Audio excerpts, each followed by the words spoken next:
5 ওয়াক্ত নামাজ কালাম পড়ে, এরপরেও জাহান্নামে যাবে যারা, তারা হলো 17 শ্রেণীর লোক। আমরা এক নজরে আবারও বলে দিচ্ছি, হারাম খাদ্য যে গ্রহণ করে, 1, 2 আত্মীয়তার সম্পর্ক ছিন্ন করে যে, নাম্বার 3 প্রতিবেশীকে যে কষ্ট দেয়, নাম্বার 4 মা বাবার অবাধ্য সন্তান, মা বাবার কথা শোনে না সে, নাম্বার 5 উগ্র মেজাজি, তেড়া, গোয়ার, সবাইকে দমায় রাখে, এই টাইপের লোক।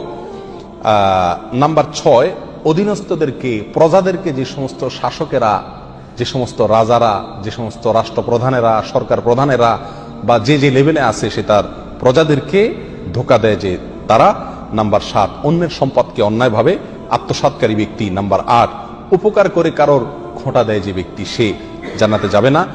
নাম্বার 9 চগলখোর ব্যক্তি জান্নাতে যাবে না, মানুষের পিছনে কথা লাগায় বেড়ায় একজনের আরেকজনের কাছে। নাম্বার 10 অন্যকে নিজের পিতা হিসাবে, নিজের বাবাকে না বলে, পরিচয় না দিয়ে অন্যকে নিজের বাবা হিসাবে, পিতা হিসাবে পরিচয় দেয় যে ব্যক্তি, সে। নাম্বার 11 গর্ব এবং অহংকার করে যে ব্যক্তি, যার মনের ভিতরে অহংকার আছে, সেই জান্নাতে প্রবেশ করবে না। নাম্বার 12 রাসূলুল্লাহ সাল্লাল্লাহু আলাইহি সাল্লামকে যে ব্যক্তি ফলো করে না, তার নির্দেশকে মান্য করে না, সেই ব্যক্তি। নাম্বার 13 অকারণে তালাক কামনা করে, তালাক চায় যে মহিলা, সেই মহিলা।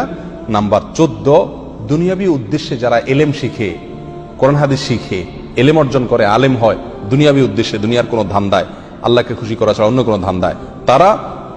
নাম্বার 15 চুলে বা দাড়িতে কোনো জায়গায় কালো কলব, পিওর কালো কলব ব্যবহার করে যারা, তারা। এবং নাম্বার 16 যে কোনো ভালো কাজ করে সেখানে মানুষকে দেখানো, এটা ফলাও করা, প্রচার করা, এই উদ্দেশ্য থাকে যাদের, তারা। নাম্বার 17 ওয়ারিশকে বঞ্চিত করে তার হক থেকে, এরকম অভিভাবক। এই শ্রেণীর লোকেরা মুসলমান হয়েও জান্নাতি হতে